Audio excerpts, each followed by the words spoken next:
Mm, mm, mm, mm, mm, mm.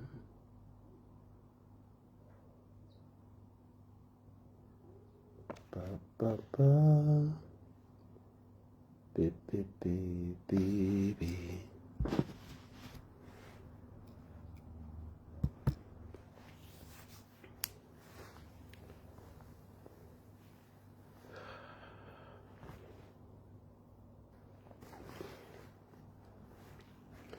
Greetings, Black family. Welcome to another segment of the Mutapa Afrocentric Dialogue series. The focus in today's lecture is going to be on the 101st anniversary of the birth of Ubabu Omowale Malcolm X, and we would be using the person and the thinking of Malcolm X to look at the unspoken imperialist attacks and genocides in Congo, in Haiti, and in West Papua. A special word of welcome to those of you who are joining us for the first time, and our love and respect to those of you who have been with us ever since we started this journey 6 years ago. We are in May now, which means Mutapa is officially 6 years old as this platform, the Afrocentric Dialogue platform. The exact date of our official launch is the 25th of May, 25th of May 2020. So it makes us exactly 6 years old this month. We still have not decided as the Mutapa management team on how we are going to celebrate our 6th birthday or 6th anniversary. You would remember we celebrated our 5th anniversary by shooting a documentary, which is available on YouTube, where we simply just tell the story of Mutapa, right? But there are more creative people in Mutapa than me, and they will probably come up with better ideas on what we can do to mark the 6th anniversary of Mutapa. Or perhaps you can also share ideas on how we can do that. Siyakubona mkhulu Jewani. Siyakubona nawe Xheko bawusoxutsho. And I hope my sound is clear on that side. You can hear me clearly on your side. If I can just get an indication from one of you.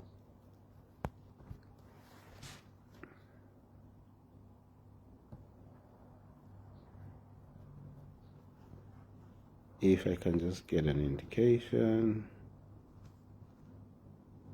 that the sound is clear on your side.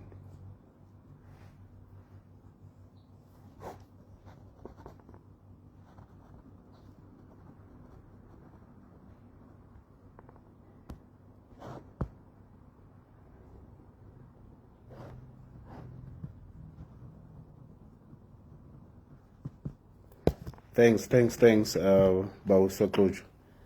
He says the sound is loud and clear. So we are going to do it a bit differently today, in that the device that we usually use is acting up today. So I'm literally going to be doing this from my memory, and I'm going to use my handwritten notes just to make sure that we maintain the structure. So like we said, we are going to be focusing on the person, the thinking, the ideas of Omowale Malcolm X. And like we said, this month marks the 101st anniversary of his birth, right? He was born on the 19th of May, 1925. And in our first segment, we will first look at him, Ubabu Omowale, just give you an overview, a bit of the biographical, a bit of an understanding of his family, a bit of an understanding of his politics, his evolution, and the attention he attracted. And we'll also speak a bit about his assassination. And then in our second segment, our part 2, we will then speak briefly on Congo, the unspoken genocide and the imperialist attack. And then in segment 3, we are going to speak on West Papua, another unspoken genocide. And then in the last segment, which is segment 4, we will speak on Haiti, right? let's go into our first segment, right? And remember, we said we're not going to use the screen and the notes. And so we are going to do it from the notes and from memory. Siyakubona nawe mkhulu. Siyakubona Khehla, Sompisi, siyakubona nawe Gaba. Siyakubona nawe dadewethu Sisinoma Sang. So, as it relates to Malcolm X, Omowale, right? Born 1925, 19th of May in the US. He was born to parents who were members of Marcus Garvey's Unia movement. And actually his parents were leaders in Marcus Garvey's Unia movement, right? And that means that he was actually born into a family of revolutionaries. Both his parents were revolutionaries. And because of the political involvement of his parents, a white racist group called the Black Legion started attacking his family. And they did all sorts of things to his family, including burning their house down, and Malcolm X and his family actually had to move twice, right? And they also tried to lynch his father when he was young. They tried to lynch his father, and lynching is one of the most brutal ways of killing. They tried to lynch his father, and then they eventually succeeded in killing his father. His father's body was found on the other side of the railway tracks when he was still very young. Malcolm X was still very young, a young boy when his father was killed. Now, this resulted in his mother getting a mental breakdown, and his mother had to be institutionalized, because of the mental breakdown.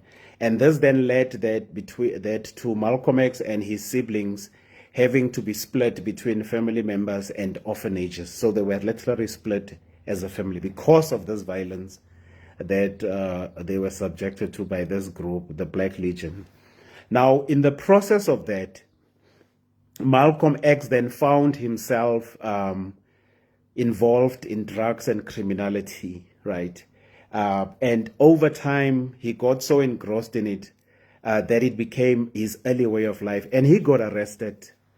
And sometimes he got off, but eventually he was sentenced to 10 years in prison. One of the charges was burglary. 10 years in prison. And of the 10 years in prison, Malcolm X served 7, right? Now, in a twist of irony, it is actually Malcolm X's imprisonment, right, that led to him becoming this globally revered Black revolutionary leader that we know him to be today, right? Because we need to understand what happened to him when he was in prison. So his brother introduced him to the literature of the Nation of Islam when he was in prison, right? And he just, consumed that literature. And it is also said when he was in prison, he read the dictionary from first page to the last page, read the dictionary from the first page to the last page, right? And remember, when he went in prison, he had dropped out of school, right? Or school had dropped out of him, rather, right? At 8th grade, right? So the 8th grade had dropped out of him. So at the time he goes to prison, he's got what is called an 8th grade education. But then he has this transformation when he's in prison after he had interacted with the literature of the Nation of Islam. When he gets released, he then straight goes and joins the Nation of Islam, comes there, he gets welcomed, right? And in no time, he works so hard in the Nation of Islam, and he is able to triple the membership of the Nation of Islam. And it is also said that before Malcolm X became a member of the Nation of Islam, they did not have mosques across all of the states of the US, right? And that the Nation of Islam gets to have these mosques across the United States because of the organizing skills and the mobilization that Malcolm X does. And you also know he then becomes, in the process, the national spokesperson of the Nation of Islam. He then shoots to prominence and starts to attract the attention of all sorts of forces, including the FBI and the CIA, right? And he becomes a subject of CIA and FBI surveillance. They had over 4,000 documents, right, file material on him before he was assassinated. As early as the 1950s, right, they had been having a file on him. And as this then proceeds, then there are also internal dynamics that develop in the Nation of Islam, owing to things that Malcolm X discovers about his supreme leader, you know, and his father figure, Elijah Muhammad, specifically discovering that his supreme leader, Elijah Muhammad, had improper sexual relations with the young female members of the Nation of Islam. This devastated Malcolm X, and it eventually led to a breakdown in the relationship between him and this man that he almost regarded as somebody equivalent to God. It led to a breakdown in the relationship. And there was some tension ever since then. And Malcolm X himself also says the minute he raised these issues internally about the conduct of the supreme leader, Elijah Muhammad, he saw a change in the behavior of people in the Nation Islam, including Louis X, who later becomes Louis Farrakhan, right, who was actually Malcolm X's protege. Then he sees the attitude changing. But also, he then also becomes aware that he's no longer safe in the Nation of Islam, right? He becomes aware while he's inside that he's no longer safe. And there is actually possibility that he could be harmed by people within the Nation of Islam, right? And then eventually, in March 1964, right, after the relationship has broken down, Malcolm X leaves the Nation of Islam, March 1964. And then in June, the same year, 1964, he forms the Organization of Afro-American Unity, the OAAU, right? And it is one of the organizations which I think is not given much attention, right? Because it literally changed also his politics and his engagement with the American state, right? Now, fully aware now that he's a marked man, right? He now operates outside the Nation of Islam. He then survives multiple attempts on his life, right? Especially between the period 1964 to 1965. He survives multiple attacks on his life, including weeks before his assassination, or 2 weeks or so before his assassination. His house gets firebombed with his wife and the children inside, right? And then on the 21st of February 1965, right, he was about to address a meeting in Manhattan, New York, at the Audubon. And then just as he was about, to get into full swing of his address, 3 gunmen ascended the stage and shot him 15 times. And he died later, after being shot, he died later 15 times. And 3 members of the Nation of Islam were accused of his murder, right? And of the 3, 1 insisted that the other 2 were never there, right? And that they were being falsely accused, they were being framed, that these other 2 were not there, Abdul Muhammad and Khalil Islam were not there. But they nevertheless were arrested, convicted, and they served sentences, right, ranging between, say, 20 to almost 30 years. They served those sentences, had their lives destroyed, on what later we discover were actually false charges, that they had nothing to do with the assassination of Malcolm X, right? And if you watch the documentary, Who Killed Malcolm X, a very disturbing documentary, because it takes you into spaces and places that you would not ordinarily want to go, because it exposes the treachery amongst our organizations as black people, right? That sometimes we blame the external enemy, but there are people also who enable the external enemy. So that documentary is very credible in my view.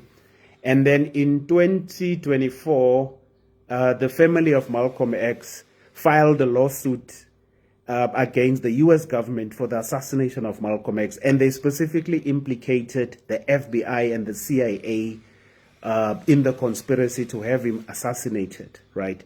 I had made the point before that my own research suggests that Malcolm X was assassinated by a combination, right, of elements within the Nation of Islam and elements within the security apparatus of the U.S. government, right? Because both certain elements in the Nation of Islam, right, wanted him eliminated, right? And people like Louis Farrakhan went on record, right, in a publication of the Nation of Islam called Muhammad Speaks, right?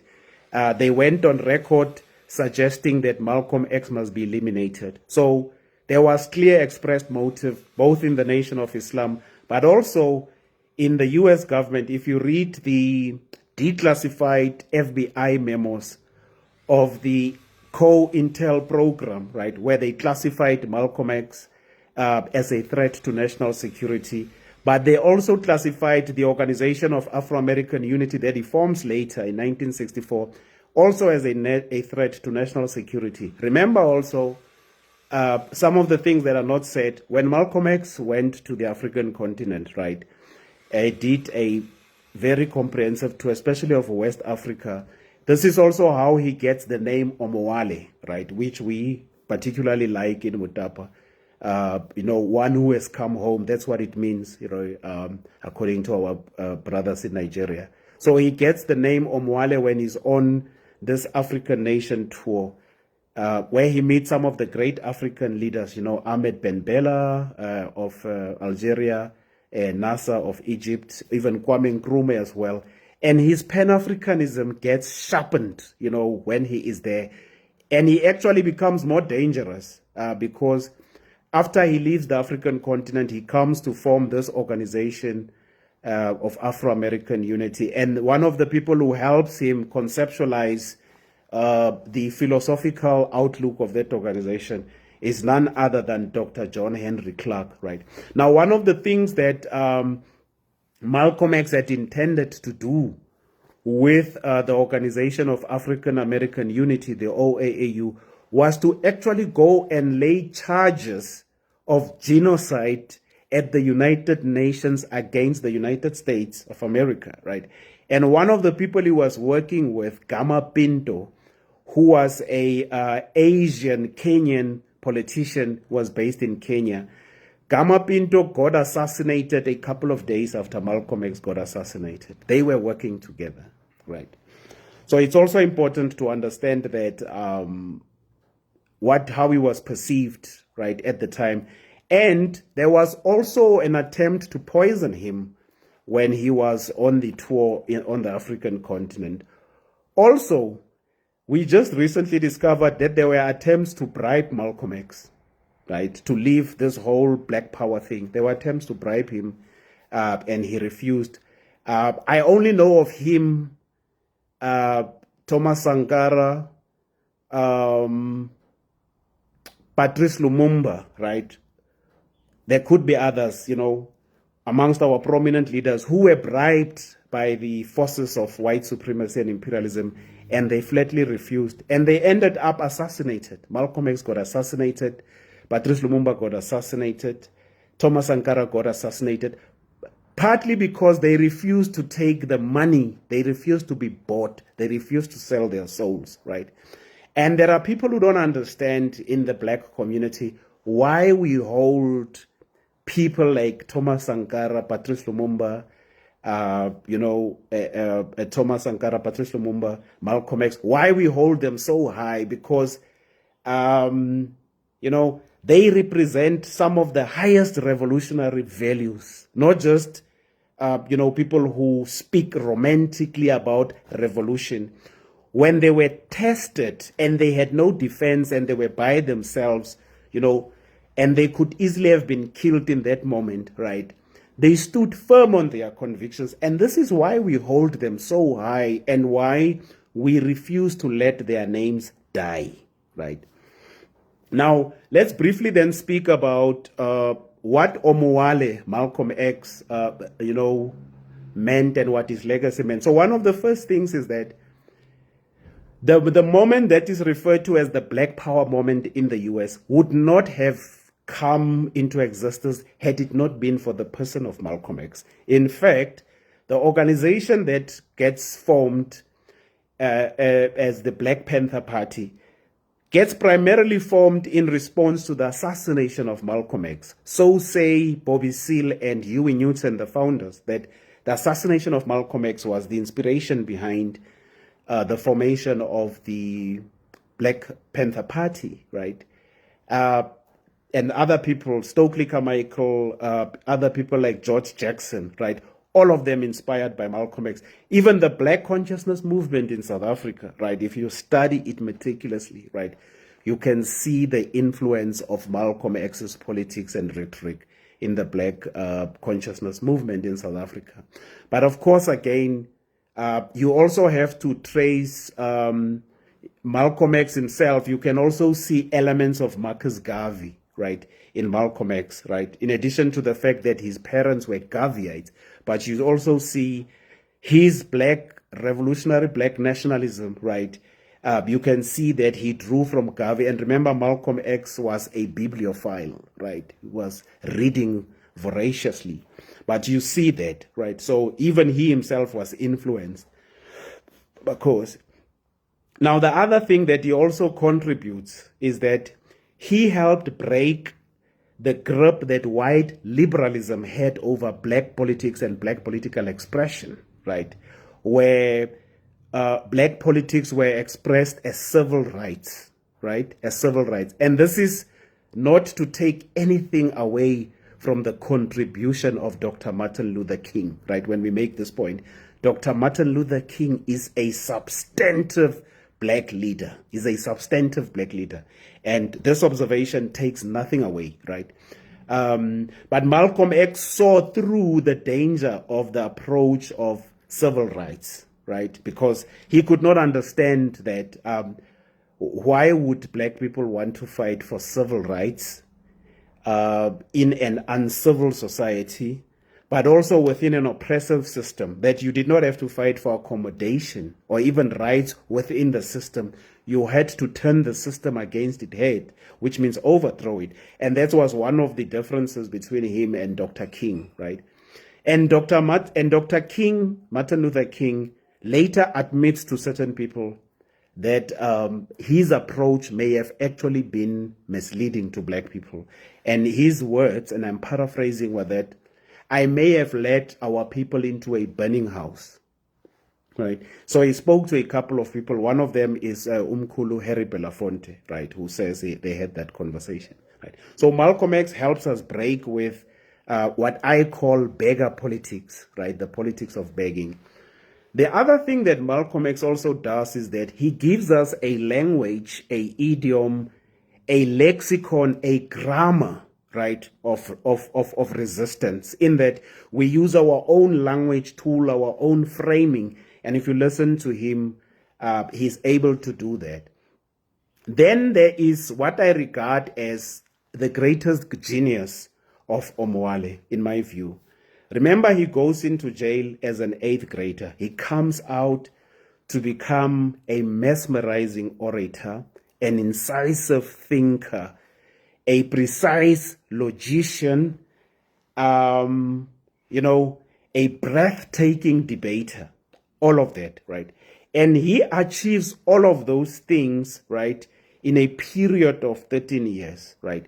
And he does this, and by the time he gets killed, he's in his 30s, and he achieves all of this, right? And this leads me to suggest that in the last 50 years, right, Malcolm X Omowale is possibly the greatest autodidact polymath of the last 50 years. Now, what is an autodidact polymath, right? An autodidact is simply somebody who is self-taught. self-taught in a variety of fields. That's an autodidact.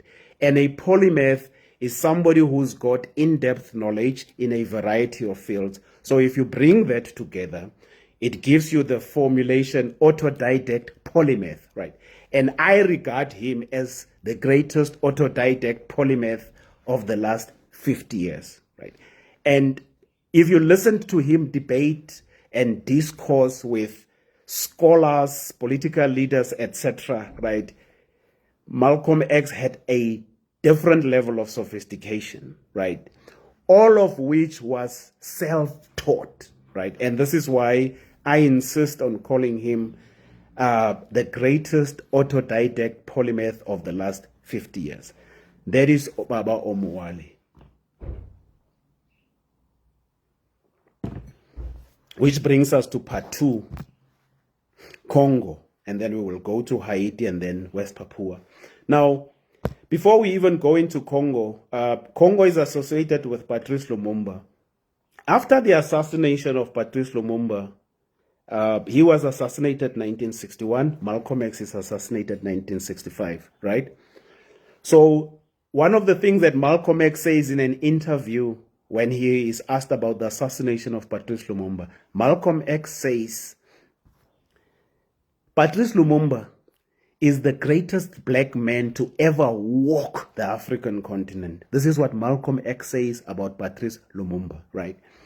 And I like also these connections because it is not just a statement. Malcolm X and Patrice Lumumba, just like Frantz Fanon, are connected in a number of ways. They share the same birth year, 1925, right? And of course, Patrice Lumumba and Fanon are even more related, you know, same birth year, same birth month, July, and they also died in the same year, 1965, right?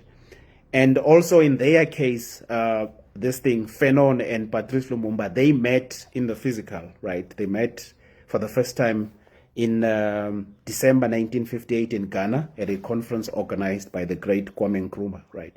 And for me, there are always connections, right? And we must not think that things are not connected. And so the affection that Malcolm X shows to Patrice Lumumba also showed how schooled he was, you know, about the global black liberation struggle. And we find today amongst us people who call themselves black revolutionaries or black activists, right? And they think the struggle or the fight for black liberation is a South African thing, right? Black liberation is a global project, right? The system we are pitted against, it's a global project. The global system of white supremacist capitalist imperialism, it's a global system, right? That it manifests itself in cubicles that are called countries, right? Is simply a way of manifestation, but that's not the nature. It's a global system. And Malcolm X understood that, right? So as it relates to Congo, so Congo is one of the important countries for us to understand as black people, right? It's one of the most important black history lessons to understand, because not only will we understand the African continent's contemporary issues, but even world history in the last, say, 150 years, right? It's important to understand Congo in the following ways. That one, are you aware that black family, that the infamous gathering of criminals called later the Berlin Conference, 1884 to 1885, was actually called because of this country called Congo? The reason being, the slave trading nations of the West were fighting over the resources of Congo at the time in the 19th century. And through the US and Germany, at the time it was Prussia under Otto von Bismarck, they moved to come up with a regulatory mechanism, which was this conference, right, which was called in Germany. And then all of these nations then went there. And at the end of this conference, they then pass an act in February 1885, which becomes known as the General Act of the Berlin Conference. It is that act that then designs the borders that we today see or find on the African continent that create all sorts of problems, right? That act then designs the borders, because in that act, the various Western slave trading nations were then given portions of the African continent as their own. Now, as it relates to Congo, one of the decisions that were taken at the Berlin Conference was that Congo was given to the Belgian king Leopold II as his personal property. Personal property, a whole country in another part of the world, right? Given as his personal property. And the first country to endorse that decision then in 1885 was the United States. They endorsed that decision. And we will later also see why the United States endorsed the decision of the Berlin Conference to give Congo as the personal property of Leopold. What does Leopold do, right? Leopold then, as he takes over, engages in a project of mass plunder, especially the rubber, and the other resources of the Congo. And he uses the people of Congo as slaves, and they get brutalized. And what Leopold's army did is that they would beat you brutally, right? If you did not, contribute your portion of the digging of the resources that they wanted, because you had to come and show. They would even go as far as amputating you. And there are a lot of pictures you will see if you just go into the Congo genocide of the 18th century, where you have thousands of Africans who were amputated by the army of Leopold, right? Now they do that. And in the process, they commit, right, one of the most egregious genocides of the 19th century, right? Under Leopold, they kill over 15 million Africans. Over 15 million Africans get killed, under Leopold. Later, towards the beginning of the 20th century, around 1908, 1909, Leopold then hands over the governance of Congo to the political aristocracy of Congo, right? They then govern. So then between the period, say 1909 to 1960, thereabout, right? Congo is then governed no longer by the Belgian monarchy, but the political class, right? Which is the foreign bourgeoisie from Belgium running it. And they commit their own sets of atrocities, which means they continue with the colonial violence in the name of their country, which is Belgium. And one of the things that they do is that they end up imprisoning Lumumba, right, who forms the MNC at the time. They imprison Lumumba. Later, then Lumumba gets released, and then Lumumba is then flown to Belgium. This is now just towards the 1960. Lumumba gets flown to Belgium, and then this is where the negotiations are held in Brussels. So this CODESA thing is not a new thing, right? It has happened Lancaster, Zambia, Lancaster, Zimbabwe, Lancaster, Kenya, right? Brussels, Belgium. It's not a new thing. I know people who think what happened at CODESA is something unique to South Africa. It is not. That is a modus operandi that white people have been using for years. And that's why the constitutions that get adopted, especially on the African continent at independence, right? So if you are a so-called British colony and you declare independence, your constitutions are almost the same, because there's a template that they're using, In fact, and I got to learn this from the author of this book, right? Robin Renwick, right? Who was a British agent on the African continent. And he was saying somewhere that all the constitutions that were used by the British colonies that later declared independence, South Africa included, were taken from a template that they had designed, because they still had to exercise control. And that's why our theoreticians came up with what is called neocolonialism, right? Which is the continuation of colonialism through black faces. Now, so after that, the negotiations go through. Lumumba's organization wins elections, but then Lumumba becomes prime minister in Congo. When Lumumba becomes prime minister in Congo, hardly 6-7 months down the line, there's instability, right? Because the regions in Congo, especially Katanga, were most of the US, France, Belgium, and others were extracting the wealth under the Belgian government, those regions start to rebel against the Lumumba government, right? And Lumumba goes to the US, goes to the Belgians and say, I need help to suppress that rebellion. They obviously won't help him because it's not in their interest. Then Lumumba eventually speaks to the UN. The UN does not help. Lumumba was forced to speak to the USSR, right? That irritated countries like the US because remember, this happens during the height of the Cold War, right? And a decision was taken there and then, right, that this Lumumba had to be eliminated, right? Because amongst others, he aligns himself with the USSR, but also because he's tampering with our interests in the mineral-rich parts of the Congo. Now, the other thing that is often not told is that the apartheid security operatives, right, in the 1960s were also involved in the plot to have Lumumba assassinated. Apartheid government of South Africa was involved in the plot to have, they provided logistical support for the movement of Lumumba, Morris Mpole and Christopher Okito, from central DRC to be taken to Binza where they eventually get killed, right? So as all of this happens, Lumumba then gets put under house arrest, right? And eventually he literally gets overthrown by the guy who was his friend, actually, Desiree Mobutu Sese Seko, right?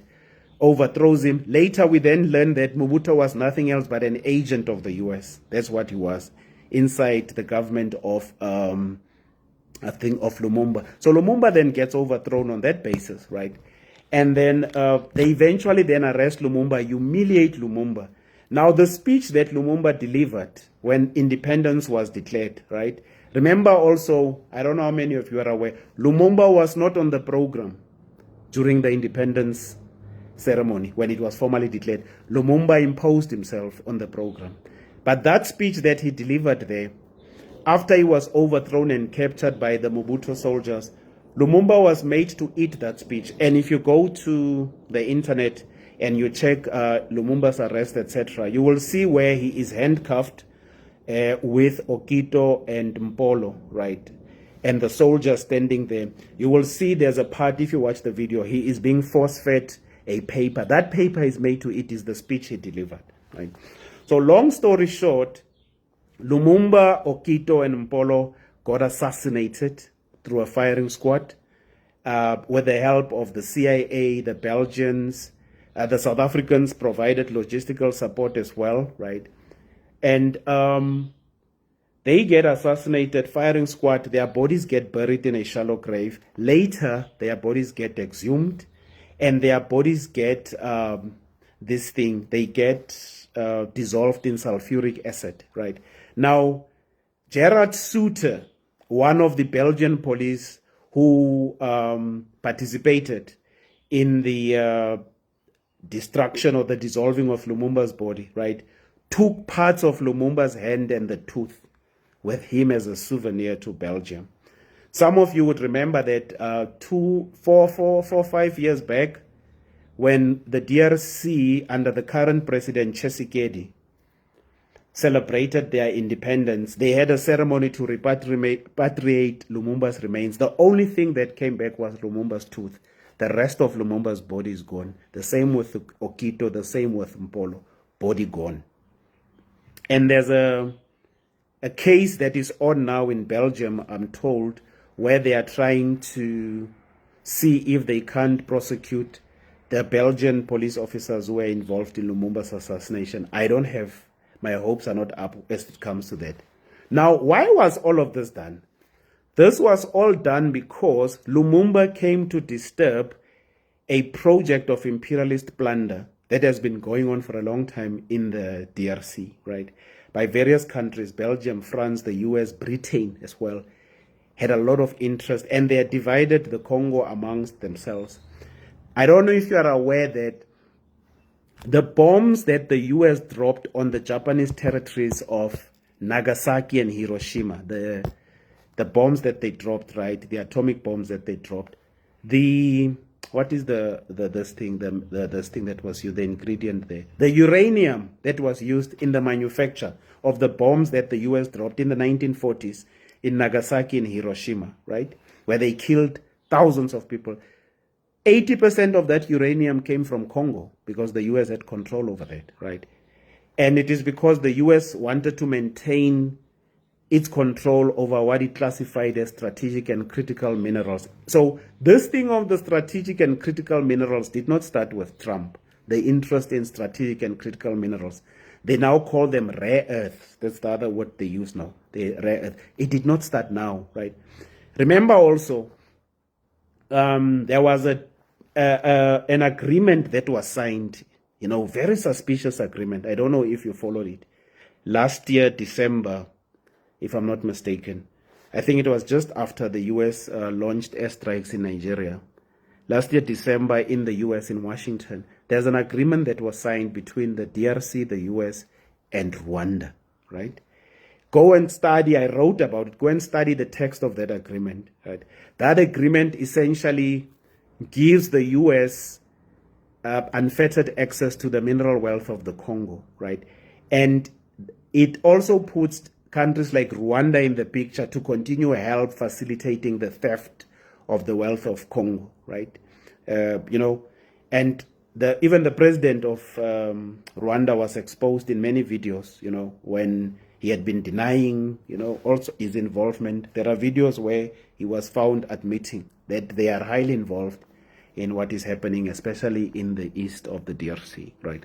Now, this also then, if you understand what is called by some scholars as Africa's World War, the First and Second Congo War, all of those things must be understood in the context of imperialist plunder, that these are manufactured wars. They may call them the Congo Wars, there are two of them. They are manufactured because they are wars that are sponsored by mainly Western, right? But we also have Asian and Middle Eastern countries also playing a role in the mineral extraction. Now, one of the reasons, Black family, why Congo continues to be a source of instability, etc., is because all of you who are connecting to this lecture through whatever devices you use, right? The devices you are having are manufactured through a mineral that is called coltan, right? Congo has 80% of that mineral because it is used to manufacture electronic goods. It is also used in the aviation space. Without that mineral, all of these devices that we are using to connect to this lecture can't exist. And the big tech firms in the world, right, need the resources in the Congo, right?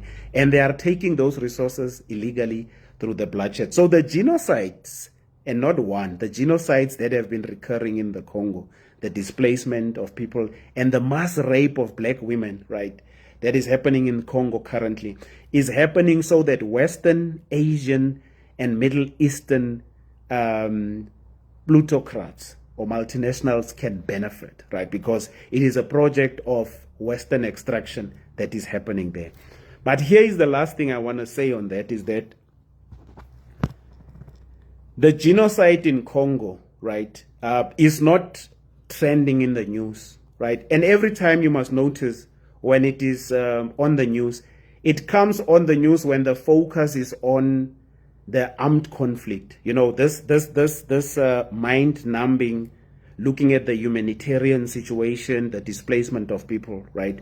That's what they do. That's what they look at the situation, right? But you see, I just want you to see, even here in South Africa as well, right? Without suggesting, and I must be understood with this point I'm making, without suggesting that we must downplay what the Palestinians are going through, right? That's not what I'm suggesting. I'm just showing you how narratives are framed to show that even in narrative framing, there is hierarchy, right? So if you look at where the Palestinian genocide is and the genocide in Congo, including the one in Sudan, right? Even in the South African discourse, forget the discourse in the US or wherever, right? The Congo genocide does not enjoy the same level of attention and prominence as the Palestinian genocide, right? Again, the point I'm making is not that the genocide that the Palestinians are being subjected to is less important. That's not a point I'm making. I'm just trying to show you that there is a uniqueness that black bodies occupy, right, in discourse, in that the black body continues to be at the bottom of the pyramid, even in the framing of discourse. Sadly, even in discourse amongst black people themselves, right? Black people themselves, that the issue of Congo, right, despite the horrific things that are happening there in the numbers, it's horrific what's happening there. It does not feature, right? So that is another matter. And that is our problem. It's not the problem of the Palestinians, right? That the Congo genocide is not prominent in our day-to-day conversation, right?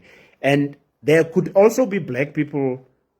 I won't be shocked if there are black people who are tuning into this conversation and they are hearing for the first time that there's actually a genocide that is going on and has been going on in Congo, right? And the genocides in the Congo go as far back, if I'm not mistaken, to the 19th century. You know, has a long history of genocides in Congo.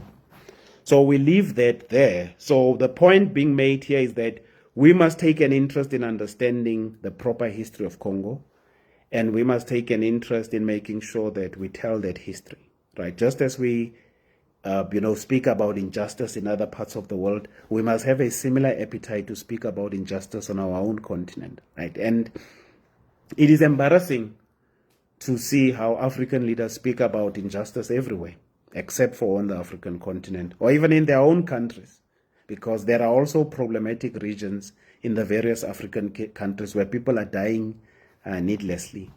Which takes us to West Papua. We will conclude with Haiti, as I had, right? West Papua is another unspoken genocide in the world. And the first thing I always say is that people must even know, many black people don't know there's a country called West Papua. They don't even know where it is, right? So for a bit of just, geolocation, it is in the West Papua is in the South Pacific, next to a country called Indonesia, right? South Pacific, not far from Australia as well. And the context there is as follows: that territory where West Papua is was originally colonized by the Dutch.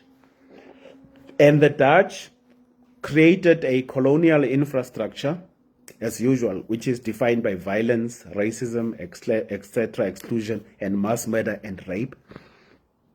And then that place is also one of the richest areas in the world. It has, amongst others, gold, that area where West Papua is. Also, equally important is to understand that, I don't know how many of you are aware that the natives of West Papua are melanated people like me and you. That is Southeast Asia, right?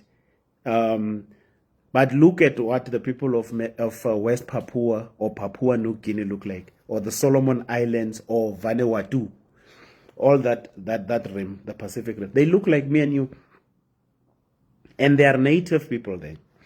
So after the Dutch eventually left West Papua, they handed over that territory to Indonesia, right? And Indonesia continued with the project of colonization, right? After they had been colonized by the Dutch handed over, and the UN mediated that process. The UN is complicit. They hand over to the Indonesians, and then the Indonesians commit their fair share of atrocities, right? And one of the things they do is literally a genocide, which is still continuing now. There's a genocide that the government of Indonesia is carrying out against our black kin in West Papua, right? Now, one of the reasons why the world does not know about the genocide in West Papua, apart from the fact that it's black people who are dying, so the white world does not have to care, it's also because the Indonesian government has blocked media, right? on that part of the world.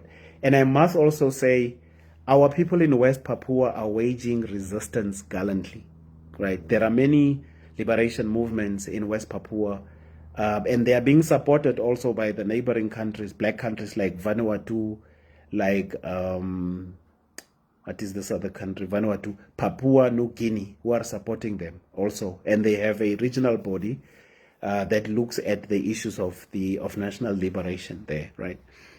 Now, it is a classical case of colonialism, and it is estimated that by now it should be at an estimated million people who have been killed there. It is probably more because that was a conservative estimation, and that was years back. It was actually more than 6-7 years back when I first got the figure of 500,000, you know. And if you look at the rate at which they are being killed, and a few countries, every time you have a session of the UN Security Council, raise this issue of West Papua. Countries like the Solomon Islands and Vanuatu, they raise that issue subtly. But other countries keep quiet. You know, they speak about all the other genocides. They don't speak about Congo. They don't speak about West Papua. And one of the obvious things is that it's also where people place the black body in their imagination, right? It doesn't exist in the world's imagination. Black bodies don't exist, right? At least as humans, black bodies don't exist as humans. So that's why they don't even see the need to talk about it. Even black leaders, when they go to the UN, right, they don't speak about Congo. They don't speak about West Papua. And if they do speak about Congo, they speak from the perspective of that mind-numbing discourse of humanitarian problems, of displacement. We must send food. People are dying of hunger, hele, hele. And they don't go into who are the instigators of this conflict and who are benefiting from it, right? The same thing in Sudan, right? So as we speak, there is an unspoken genocide that is happening in West Papua, right? And I love their slogan in their native language there, you know, the revolutionaries in West Papua. They've got a beautiful slogan, Papua Merdeka, right? Which means Papua liberation, Papua liberation. I just love it. And the students in West Papua are fighting tooth and nail, right? There's been cultural erasure of their languages. There's also been brutal consequences. For those of you who know the story, there's a flag that they use. It has got blue, red, and white colors and a star. It's called the Morning Star flag. It is the symbol of the liberation struggle of our people in West Papua, right? And like I said, it's important to remember this is a mineral-rich part of the world, you know, and it is undergoing a genocide at the moment. And because there are black people like me and you, the world does not care to know about that story. You know, there are a few documentaries of people who risked their lives and sneaked into that country and got out with the material. But other than that, there is nothing. As I hydrate. Which brings me to the last unspoken imperialist attack on our person, which is Haiti. Now, I often make the point that the most important black history lesson in the last 200 years, in my view, is Haiti. There is nothing that teaches us about the globalized system of white supremacist capitalism and the position of blackness in the world like the situation in Haiti over the last 200 years, right? Now, for context, so currently, I'm sure many of you, when you watch the news, right, because we don't control the mainstream platforms, it's their platform, you get told that what is happening currently in Haiti is that Haiti has been overrun by gangs, right? That you are told that's the major problem, that Haiti is under the grip of gangs, and these gangs are running havoc, you know, creating havoc rather in Haiti, and that is the central problem. And we need to send in armies to go and stabilize Haiti because these gangs are running amok, you know. You are given that mind-numbing story and not the historical context as to how did Haiti find itself in the situation it is, right? And our mainstream news, South Africa and other parts of the continent as well, don't also help, because I'm sorry to say, but some of our black journalists are themselves very shallow. They are very shallow. You also hear the type of questions they ask, very shallow. And they also rely heavily on news that comes from the Western news agencies. Haiti is important for the following reasons for us to understand. Haiti is the first country in the Western Hemisphere to not just abolish slavery, but also to establish a black state in the belly of imperialism, right? So they fought a 10 to 12 year liberation war from 1791 to 1804, right? Fighting against the British, the French, the US at some stage, and the Spanish, right? At different times they fought those groups, right? And some of their principal leaders like Toussaint Louverture, Jean-Jacques Dessalines led the struggles at different stages, right? But you also had black women who were prominent in the Haitian Revolution: Catherine Flon, Fatiman, Abdara Toya, right? And it's one of the things that the Haitian Revolution teaches us, which is the role of black women in it. And at declaring independence, one of the things that Haiti does in 1804, January 1804, Haiti does this. It defeats the strongest white army led by Napoleon. They humiliate Napoleon, right? And they declare independence. But when Haiti declares independence, Haiti does something that the white world was not ready. Haiti adopts a constitution, the constitution of 1806, if I'm not mistaken, what I call the most advanced legal document ever, right? In that constitution, their definition of black suggests that to be black means to be a sovereign and self-determining being. That's how they defined to be black. Sovereign and self-determining being. But that constitution also outlaws slavery, but it also says that no white man will own property in Haiti, whether that property is land or people again, right? Now, in reaction to that, France went back and they went to replenish their army. And they threatened to launch a renewed attack on Haiti, right? And then they said, if you don't give us, it was over 100 million francs that France demanded. So they were essentially saying to Haiti, you must pay us for colonizing you, right? Because the French were arguing that by Haiti declaring independence, the French have lost out commercially because they used to make money from the land and the slaves. So the freeing of the slave in Haiti killed their business. They brought a whole army, surrounded Haiti anew. The leadership of Haiti decided to negotiate and agreed to pay the ransom. It was reduced, I think, to 96 million francs.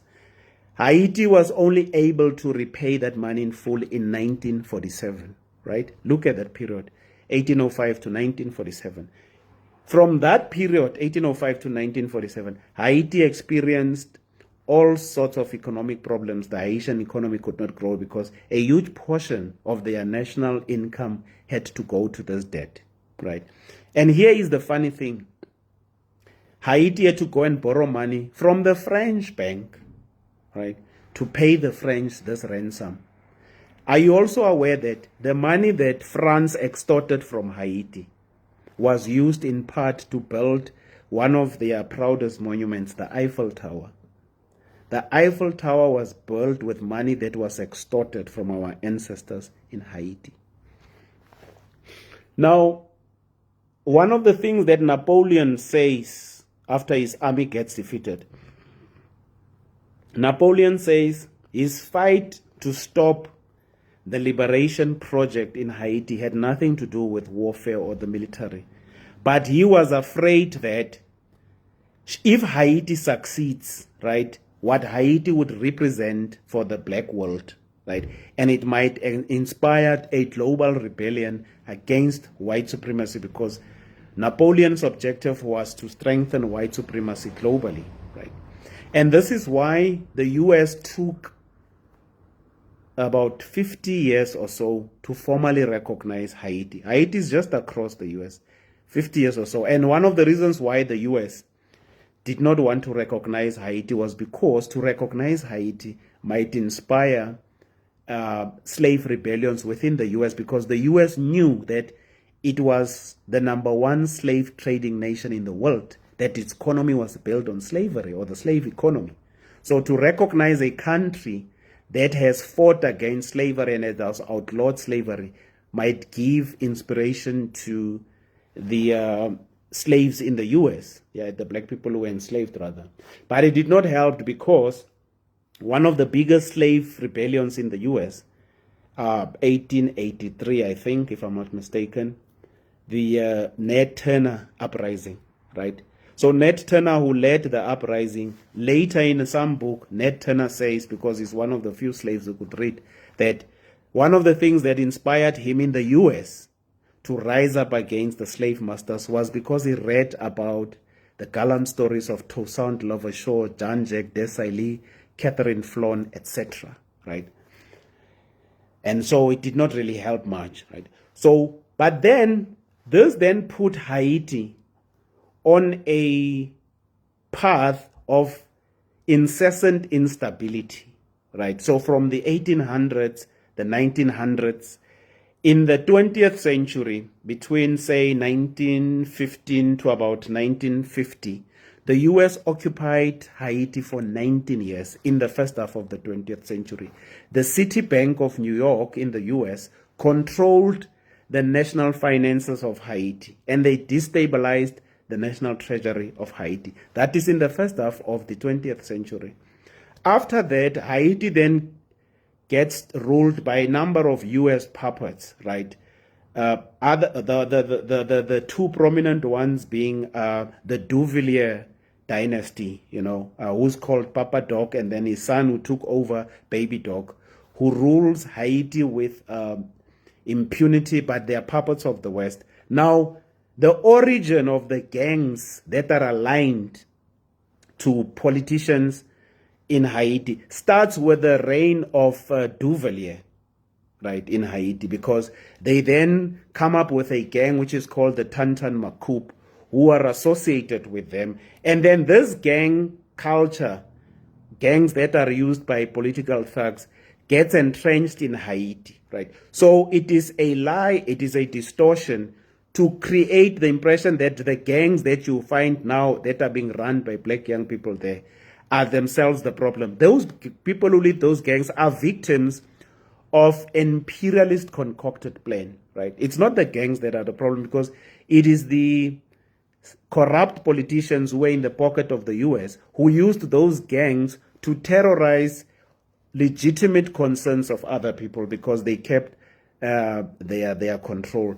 Now, it is also important to ask the question, but what was the interest of the US in particular in Haiti? The interest of the US in Haiti is geopolitical or geostrategic.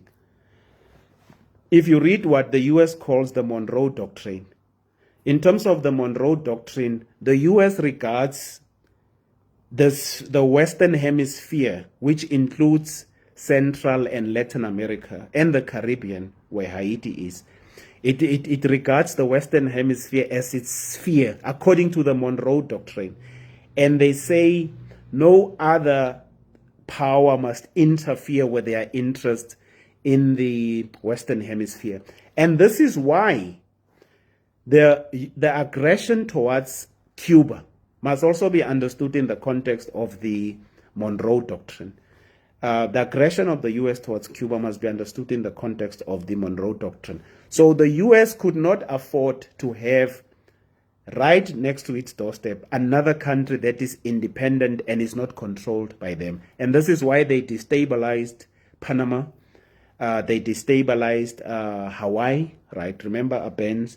They destabilized the country where they killed, they were involved in the coup against Salvador Allende, Chile, right? They destabilized Venezuela, as me and you know, they destabilized, not with Nicolas Maduro. It was even during the time of Chavez, they destabilized. Now, all of the destabilization of the U.S. in Cuba, in Haiti, in Venezuela, in Mexico, in this thing, in Colombia, all of the destabilization there. In what is this country of the Sandinista? Nicaragua, right? Nicaragua, where the CIA was trading drugs.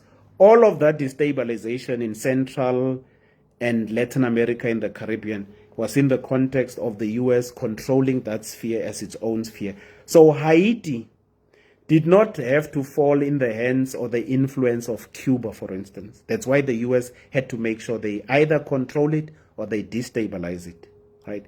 So because it couldn't fall. But also, for the clandestine operations of the CIA to control Cuba, to control, other countries in Latin America, the U.S. looks at countries like Haiti as places where they can establish military bases and where their armies can have unfettered access, to come and create these places where they can store their jets and their ammunition, right? So that is also one of the reasons, so that they have what you call unfettered access. So Haiti had to be destabilized for that. And this also now explains another thing for us to understand.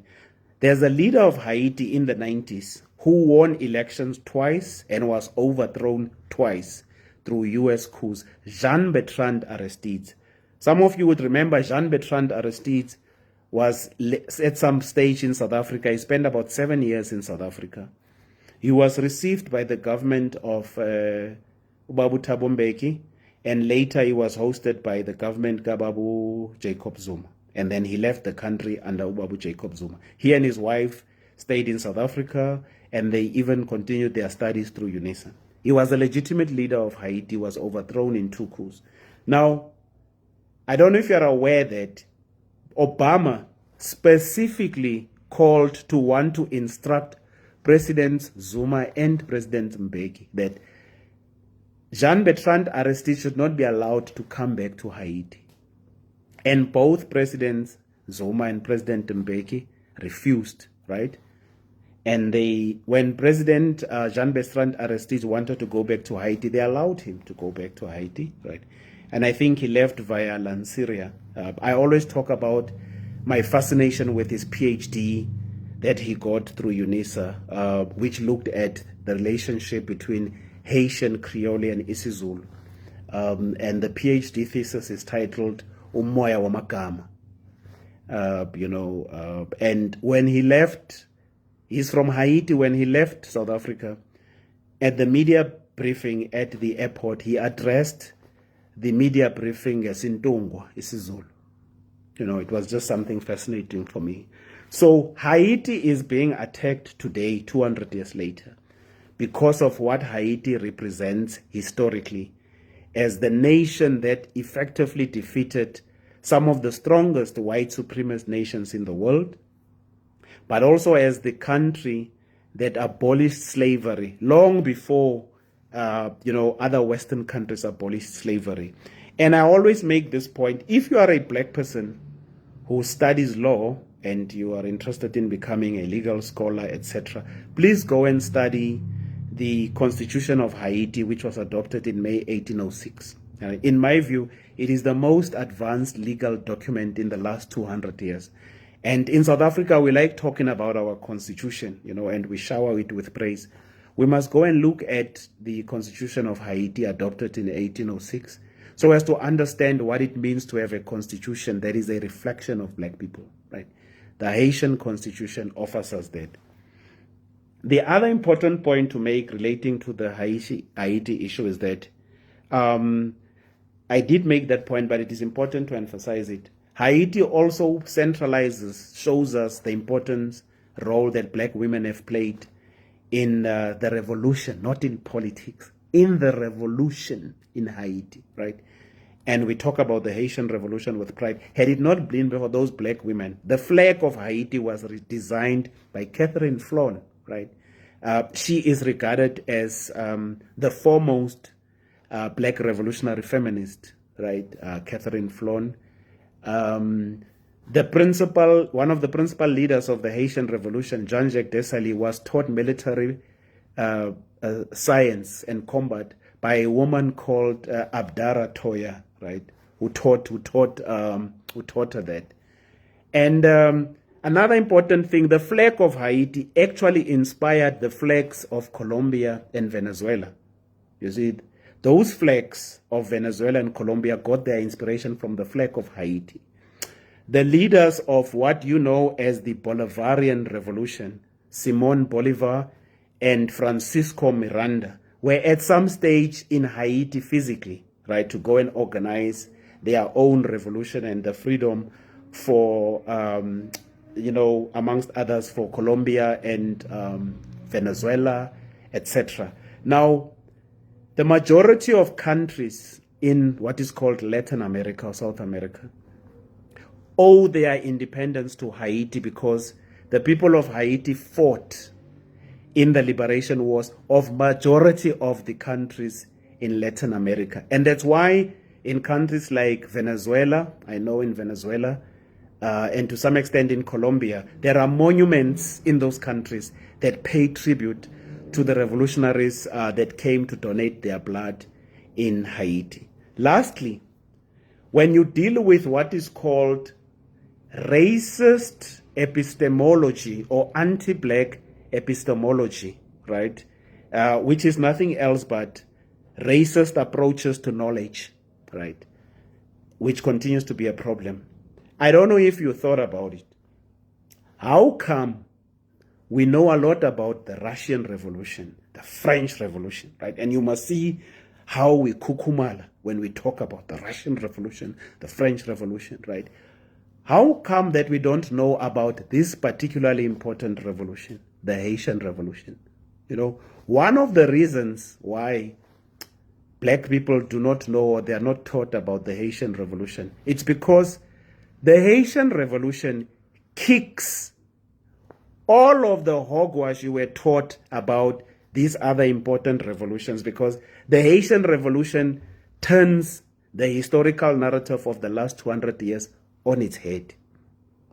It turns it on its head, you know, because there is no revolution, if you study it objectively, right, for us as black people, that is more important in the last 200 years than the Haitian Revolution. And this is why myself and Brother Sbeko were saying, actually, the Independence Day of Haiti, right, the 1st of January, must be declared International Black Power Day, because Haiti did something that is unprecedented. Not only did they defeat the armies of imperialism, they established a state, right, a black state, with a proper black constitution in the heart and in the belly of imperialism, right? And this is why Haiti continues to be attacked, because this is what Haiti represents, right? And if black people can understand what Haiti represents, it poses a threat to the continued existence of the global system of white supremacist capitalism, right? Let's go and investigate further black people so that we can have more constructive and engaging conversations on Omowale, Malcolm X, on Haiti, on West Papua, and on Congo, right? On that note, that brings us to the end of today's offering. It was a bit longish. We apologize, but we tried to summarize it. And I'm sure you could tell that I was cutting off a lot of things. And I was not using my usual notes. So I was extracting a lot of these things from memory. And I hope it was worth it for you, Black family. And on behalf of Mutapa Afrocentric Dialogues, our message to you, as always, is that let's make Black love a way of life, which means every day let's try our best as individual Black people to uplift each other up. Stop sabotaging each other in business, in politics, in church, in academic institutions where we work, in schools where we work, in other places of work, you know, as Black people. Let's stop conspiring against each other, plotting against each other, sabotaging each other, going to buy people to eliminate one Black person because you want a business opportunity, right? Let's work on those things, because we can't outsource the responsibility you know, for us to treat each other with love, respect, and it is our problem that we must solve, you know. And even in our own families, black family, right? Let us really stop the toxicity, you know, going to people who have got certain gifts and asking them to use those gifts to destroy each other in the families. You know, things like, because I am unemployed and my brother is employed, I now have to be jealous because my brother is employed, or my sister is employed, or they have got their own house, I don't have a house. You know, all of these little competitions and things. The system continues to put us against each other because we are competing with these flimsy things, you know. And it is important that we elevate our consciousness, our black self-awareness, to understand that we shouldn't be fighting over these things, you know, and we should be working together more. You know, so that's really just our message to you. We will get this thing right, black family. We will be able to become self-determining, truly independent human beings, and it is possible in our lifetime, right? We just have to work on our mindset, because our major problem is our mindset. We don't lack resources necessarily, or skills or knowledge, right?